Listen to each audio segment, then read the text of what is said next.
Well, the heat is back on for us as we do have heat advisories in effect for the next couple of days, feeling more like 105 to 110 degrees for us here in eastern Carolina. I am tracking the return of that heat coming back somewhat today, but you'll definitely notice it as we head on through the day tomorrow. As a result, heat advisories are in effect for all of eastern Carolina.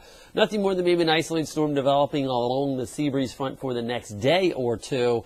And then a big pattern change comes our way as we head on into the weekend, as we do see a strong trough develop at the jet stream level, and as a result, potentially could give us some strong to possibly severe storms in here on Saturday. And then we are going to be watching for still some scattered storms as we head into the first part of next week. So let's take a look and see where we have been over this last month as far as rainfall is concerned.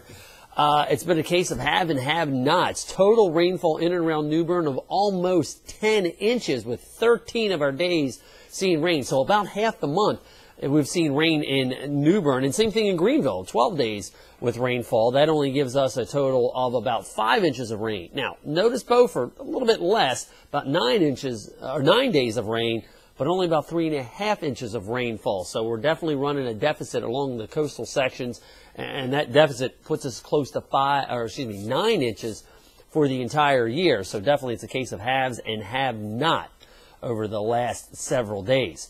Our Storm Track 12 threat tracker remains in the medium category for today and tomorrow. Then we'll jack it up to the high category as we head into Saturday with the potential for some of the strong to possibly severe storms coming through. Potential heat advisory again for tomorrow, as not a whole lot is going to be changing. 92 to 96 is where we're going to top out for later this afternoon, but more importantly, feeling like 105 or greater. Even at the beaches, we'll be into the 90s and kind of breezy at the beaches with those gusty southwesterly winds.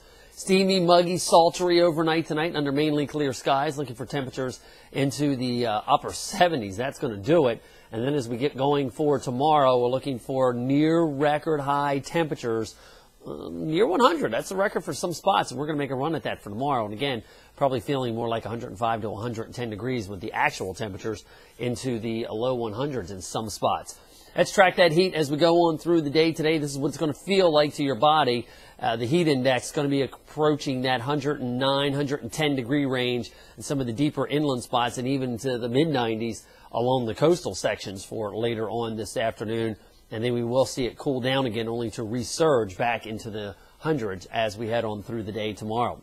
A couple spotty showers formed in the early morning hours here as warm air surged back in, but now we're stuck underneath this upper level ridge. We are watching the front that's coming through Chicago back through Kansas. Not really a whole lot of rainfall out there for them, although Iowa finally getting some decent rain in the late afternoon and early morning hours out there.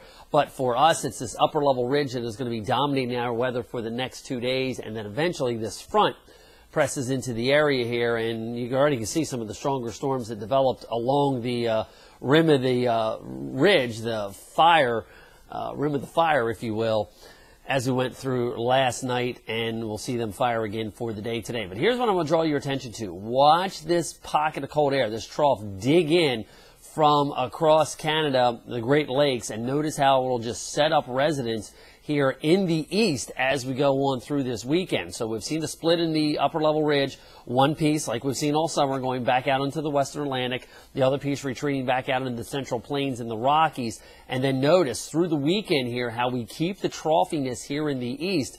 That is going to keep this pocket of cold air in here with the warmer air trying to run up into it. From time to time, as little disturbances ride along, we are going to have showers and thunderstorms break out. Again, we're not talking about all-day rains, but showers and thunderstorms will be a good bet as we head not only through the weekend, but even going into next week. So future track here is going to be tracking it for us. Again, lots of sunshine for this afternoon. A couple isolated storms. Onslow, Craven, Carteret, Pamlico County, maybe even Hyde County, not completely out of the question for later this afternoon. We'll calm things down a little bit, and then overnight tonight, a warm, sultry night. Back through the day tomorrow, we are going to be looking at some isolated storms, again, along the sea breeze front. Craven, Pamlico, Hyde County, Terrell County, not completely out of the question. And then we'll watch for that front to really drop in across the central North Carolina region tomorrow night going into Saturday. I think we will see a decent amount of sunshine on Saturday, at least in the morning hours, and that'll once again allow our temperatures to jump up into the mid to upper 90s, but a little bit more way of instability, more muggy around, and also the potential for some stronger storms as we head in through the afternoon and evening hours here. So we'll make a run at 100 with near record highs for tomorrow. Still staying in the 90s in spite of a little bit more cloudiness around on Sunday with, again, some scattered showers and storms that'll be in the works. And then that pattern of afternoon and evening storms persists as we go into Monday, Tuesday, and even into Wednesday with that trough dug out across the eastern portions of the United States. So, next couple days, do what you can to beat the heat. We've been used to it this past year. We'll see you tomorrow. I'm Storm Track 12 meteorologist Les Still.